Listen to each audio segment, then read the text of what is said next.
Hey guys, this is Mike coming at you today from Player One Video Games with a really nice trade that came in yesterday, right before we closed.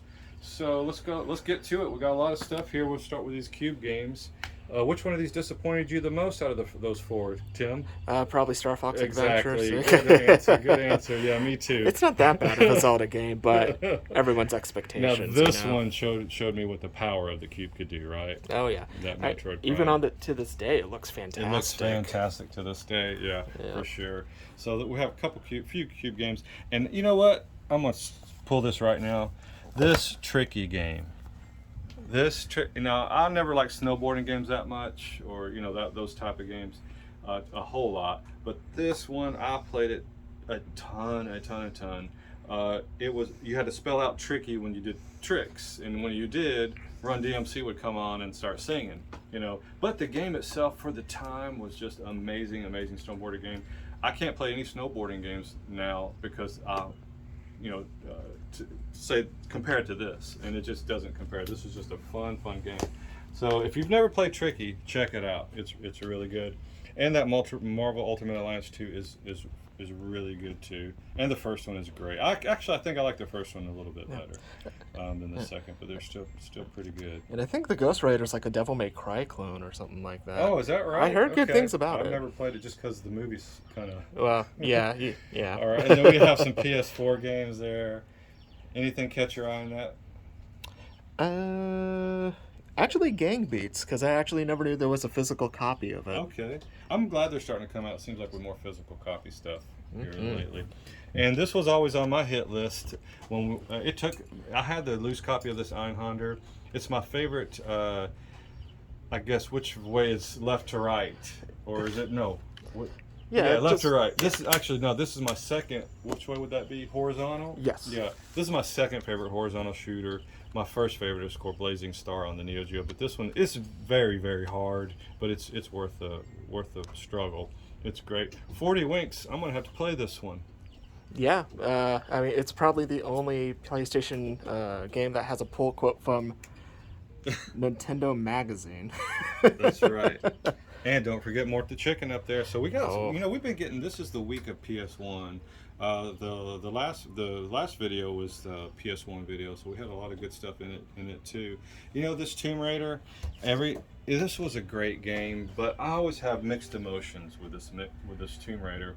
I remember the first time playing it, and I had a demo of it at like a Funko Land. And I walked in, and it was a little bit after the PS1 came out, maybe like a year or so, a year and a half maybe. And so when I was playing this one, it just ticked all the boxes. It was a 3D world, and you could do so much stuff in it. A little slower paced, but that was the sweet part. But the sour part is when I tried the Saturn version, and I loved my Saturn, but the Saturn, it was brutal. The visuals was horrible on it. It played similar enough, but it just was hard to look at, and that's the moment I knew the Saturn was going to die, and the PlayStation 1 was going to dominate it. And it was kind of a bittersweet moment, but that was life, and Dreamcast came out after that, so it all worked out.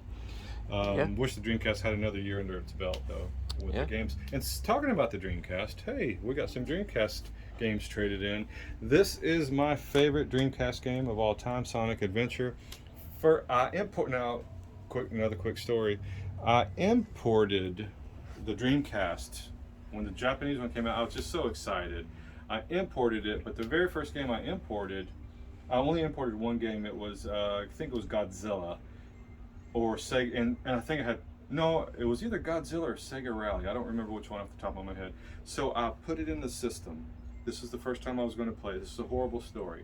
I put it in the system, and it was spinning up, about to load up, and I had leaned back, and the wire was in front, kind of stretched out, and my ex-wife walked across it, hit that wire, and jerked the Dreamcast open, and the disc went flying across the room. And I went, oh my God, I hadn't even got to play my $1 million Dreamcast import yet. And I went over and I grabbed the disc, and it was jacked. I mean, scratched all over. I went to play it again, no dice, would not play. And thank goodness Game Pros in Pasadena Town Square Mall back then. I never went to that area much. It was a little too far away. They had some imports, so I went there the next weekend, and I think there was Sega Rally was in there. They had a Godzilla in Generations import, but I was underwhelmed with that one. But when that Sonic Adventure came out, and I saw the grass for the first time. This grass in this game just looked cuckoo good. I just my eyeballs. I was like, "Is this real life?" You know, and I said, "I can't believe how awesome this game is." And I still to this day love the first 3 or 4 levels, especially the Wind Tower level. This game is just I can play it over and over again. I love it. Sorry so long on that. Shenmue though. No, it was just the time. I was wanting it to be a Grand Theft Auto, but it's not a bad game at all. So if you've never played Shenmue, they just back in those days they overshot. You know, like Fable, the first Fable. They said this game will be able to play it forever and grow up, and that's from a child. And you know, it was kind of like there's just promising a little too much, but still not a bad game. This one I might take this sucker. I've never played the Neo Super Magnetic Neo. So we just watched a little video on it. Yeah. A 2-second clip. Kind of reminds me of N64, Mario 64 a little bit. Yeah, So. it's been forever since we've had that one. Yeah, I want to try it. So when we got this Retron that plays the Game Boy Color, Game Boy Advance. So it will play those. Kind of like the attachment for the GameCube. Play all that stuff. Yeah. So then we got some DS games there. Yeah. The only one really of note.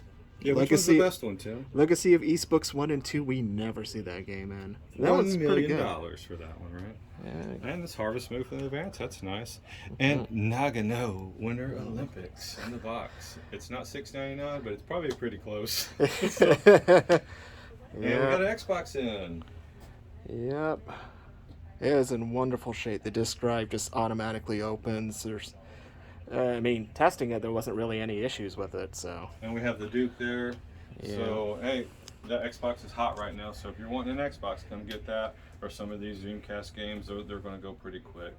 So come on down to Player One. It'll be a great time.